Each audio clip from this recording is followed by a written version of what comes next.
What's going on, everybody? Wanted to put out my review for Madden 23. Just came out today for everybody venturing to Australia today. Going to be out throughout the week on all your various platforms. This is going to be a review for the next-gen version of Madden. Honestly, if you are still on the old gen, I'm sorry you have not been able to get a new gen console. I will say you can get an Xbox Series S pretty much anywhere now, so they are readily available. And if you're a big Madden player, I definitely recommend making that upgrade. I'm not familiar with everything they've done with the old gen, so if you're still on PS4, Xbox One, this is really not going to be the review for you. I'm not saying don't buy the game. I'm just saying you might want to investigate somewhere else because I just don't know what they've done. So I just wanted to preface with that. Also, make sure you guys like the video if you enjoy the review, and make sure you subscribe. We're going to be pumping out a lot of Madden content throughout Madden 23 into the season here. Going to be kicking things off with an expansion team rebuild that I am just stoked about. I think it's going to be one of the best rebuilds I've ever done. Super excited for that. Also, make sure you're following at TFG Plays on Twitter, because I will be putting out the roster on Next Gen Xbox to improve that franchise experience, as so many of you have gotten used to. So updates on when that's coming out will be coming via Twitter. But let's go ahead and get into it. So first things first, I want to talk about gameplay, and then I'm going to talk about franchise mode, and then a kind of recap, like, do I like the game? Should you buy it? That kind of stuff. So the gameplay to me genuinely feels much improved, and I have said that the last couple years, and I will stand by it. I think you look at Madden 19, it has come a long way in the last few years. Go back and play Madden 19 for 5 minutes. You'll see exactly what I'm talking about. I know we've had our frustrations with EA, and those are very justified, but I do think it's come a very long way, and it felt really good. In general, I thought the player motion was similar to Madden 22, and it's hard to kind of put a finger on the difference, but it did feel just slightly more organic, more next-gen, more different movement skills, I suppose, and that applied to the animations as well. We got some catch animations, some tackle animations that felt more genuine based on where the receiver was when he was attacking the ball, or how the tackle should have played out. You can kind of dive and a little bit more risk reward with diving at players. So just player movement, animations, feels like another step forward. My favorite part of gameplay is the precision passing. I lost my mind on stream.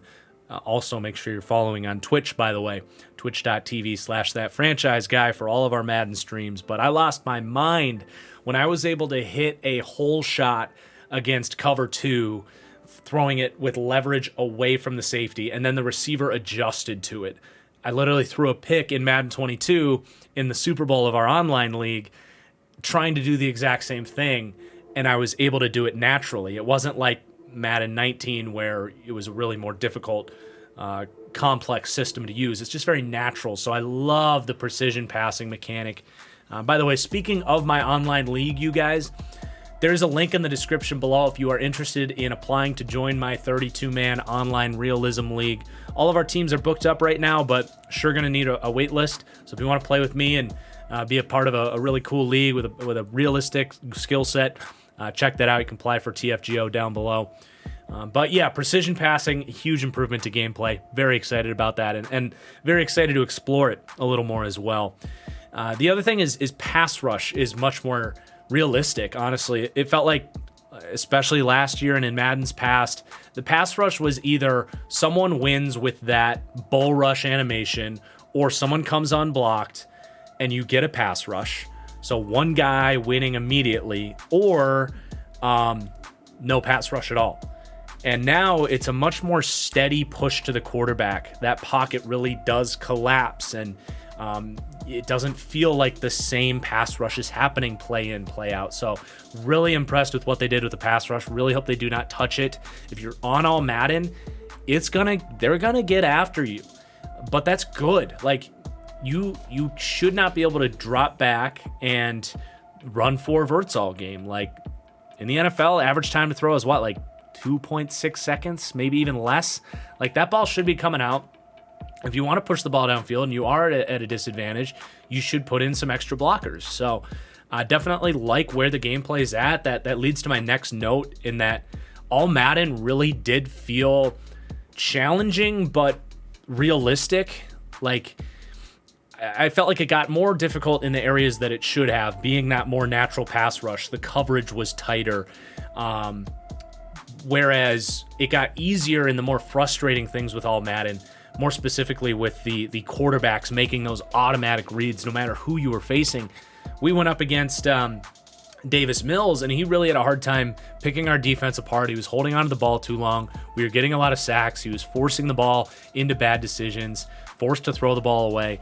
It wasn't just like boom, boom, boom, dotting you up all the way down the field. Felt like the difficulty in general being run game, coverage, receivers being able to adjust and attack the football, felt pretty dang good, if I'm being honest. I think the one thing I might lower is the DB reaction time. Felt like they were still kind of reading my receivers' minds on some of those timing routes, those hitch routes. But yeah, I'm really excited to dive in from a gameplay perspective.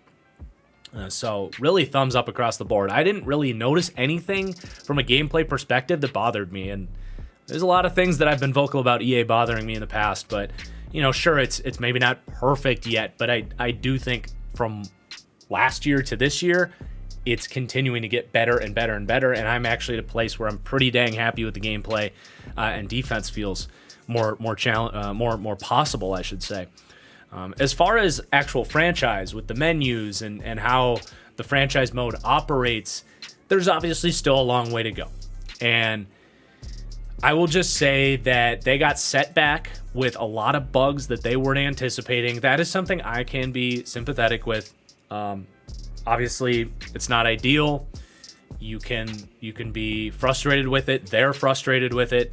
There was a lot of stuff that I know they wanted to get in here and there's stuff that is being added now that they wanted in Madden 22 that they had to focus on fixing the bugs, and I'm glad that they did that. It didn't seem too buggy when I was playing around with it, so that's obviously something I don't know at this point in time is how buggy is the game still going to be. But they still added some good stuff for franchise mode. In particular, that the free agency system is awesome. I love it. It's been at the top of my wish list for a while. We've had the same free agency system for so long, and I'm a big fan of the system they put in place. It matters who you go after. It matters how you build your team, where you decide to play with, who you're able to target in free agency. Because some players want no state income tax. Some players want to be in a big market. Some players want to play with a franchise quarterback or be the best player on your team or be in a scheme fit.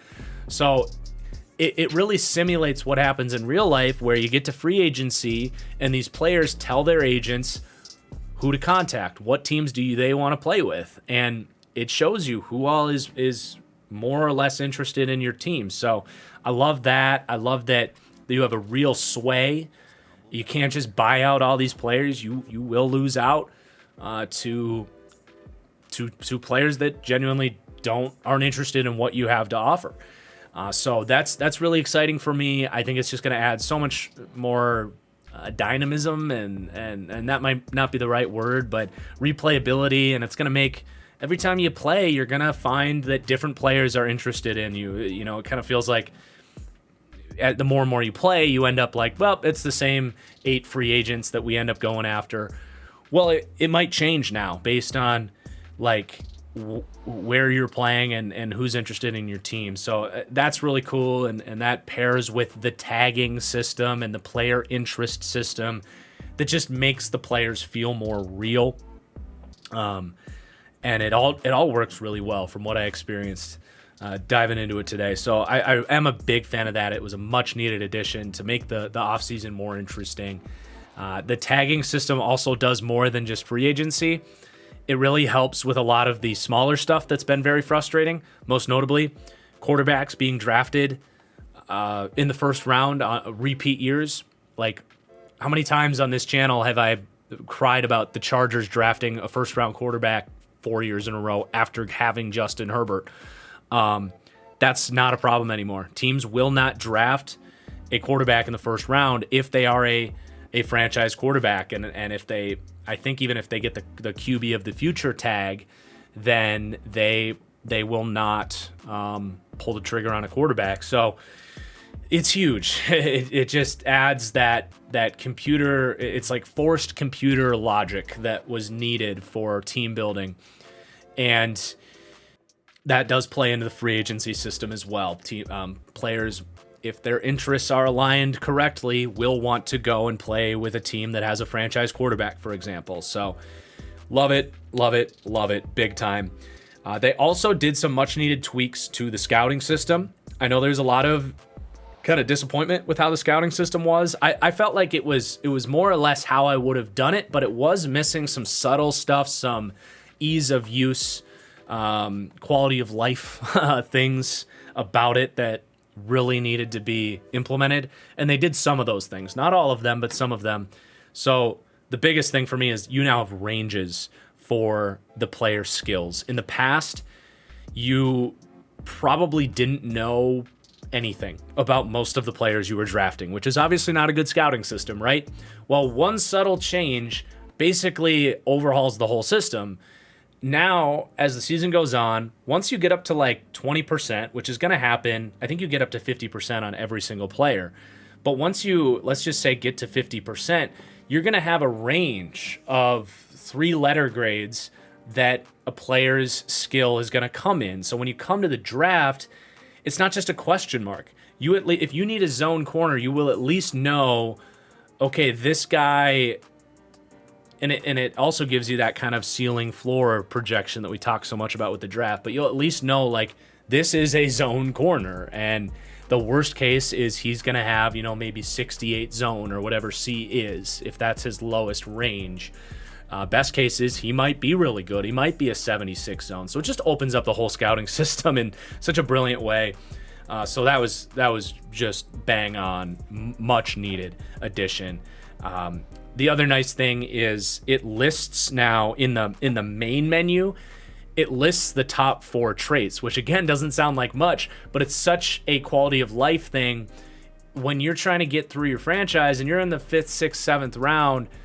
You can now see in general who might be a better scheme fit, who might be some sleepers potentially. You can see where they grade out at the most important traits at their position just on that main menu without having to burn 20 minutes clicking through and taking notes on where those guys were. It was an obnoxious process, so much more easy to use. So big fan of that.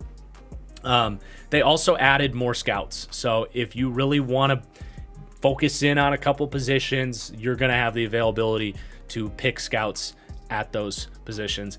The scout aspect of the scouting system is where I really want to see some more improvement. I want to see some more involvement with the coaching skill system so that you can unlock certain boosts and attributes through that. I'm going to talk a little bit more about that coaching system and some stuff that's missing there momentarily. But in general, some big upgrades to the scouting system that were definitely necessary and just made me happy playing that they're in there now. Otherwise, you now have rollover salary cap. It's something you won't probably notice while you're playing, but as a diehard football fan myself, I love this idea. It expands the way you'll be able to team build. Do you get rid of players, try to make your salary cap as low as possible so that you get a bunch of salary cap to spend in the next year? Or are you going for it, right? Are you trying to maximize that window?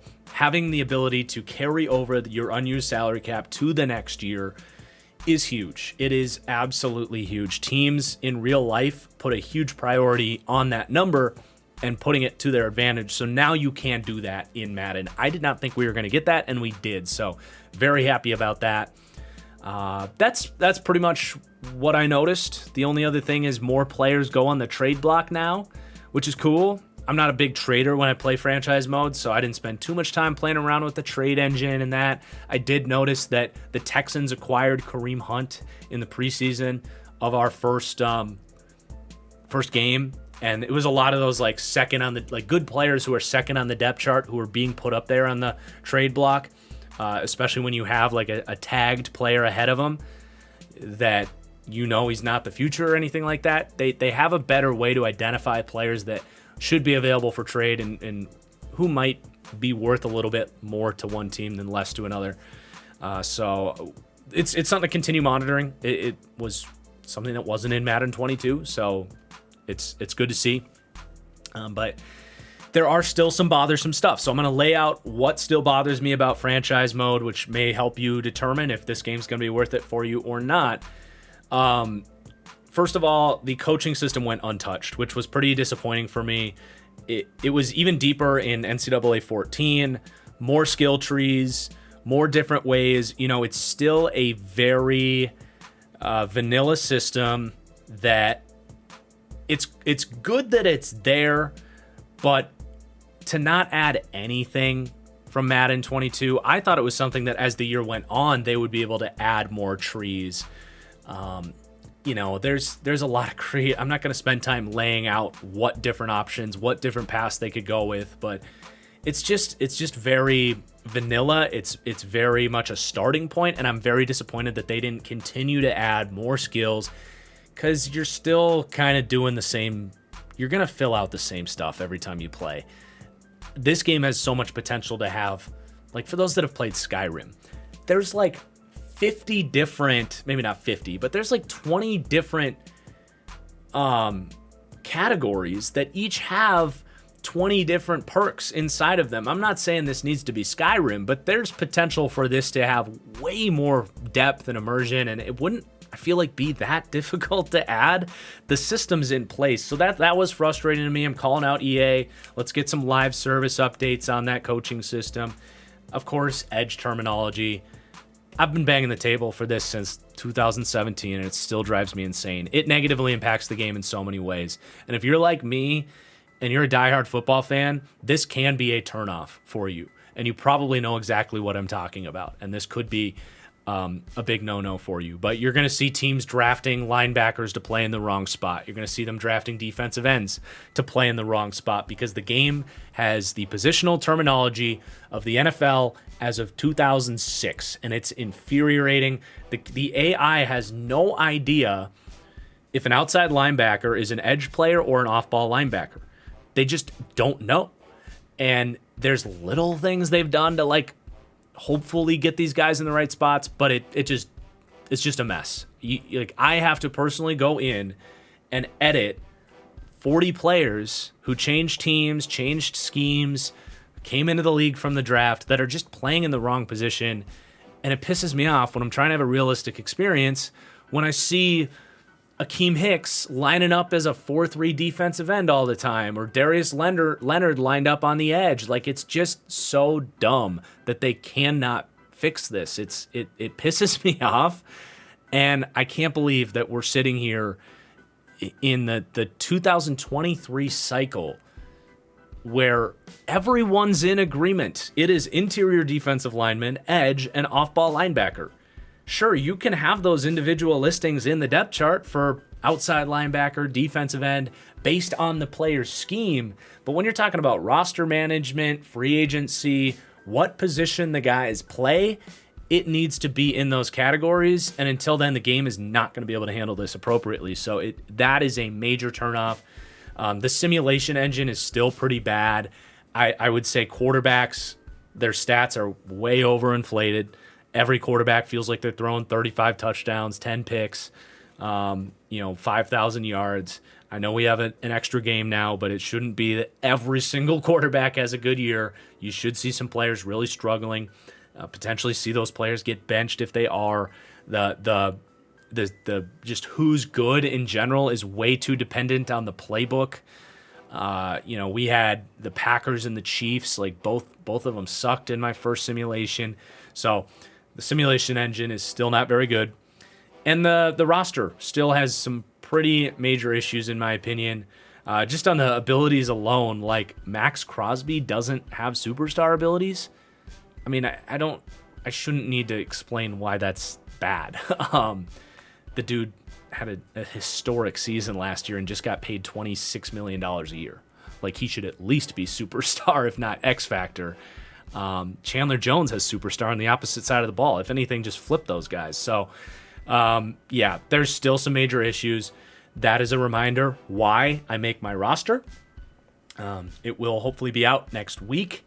So again, make sure you're following this channel and TFG Plays on Twitter. And we'll get that out to you for Series X. For PlayStation, the hope is it will come. The community usually steps up and helps out with that. We do have a spreadsheet, so hopefully we can get that out there for the PlayStation folk. Old gen, I'm sorry, you guys. You're probably not watching this video anyway, because this review isn't really for you, but obviously I'm going to be sensitive if it's a financial thing. But you know, there's no excuse to be waiting for a PlayStation at this point. If you want to play Madden next gen, go pick up a Series S and come join the light side for the Xbox. I get it though. It is what it is. The console shortage is frustrating for everybody. So my overall opinion is that this is a good update for Madden. The reality is Madden is a yearly release. They basically have about 7 months to work on a game, and that is what Madden is always going to be. There is a larger issue at hand.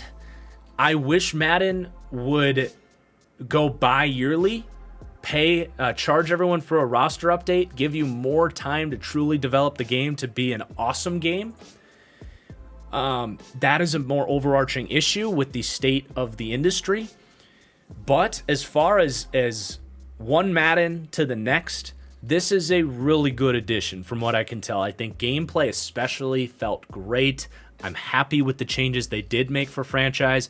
And that said, you know, I alluded to all the issues with EA and how it is an update every year.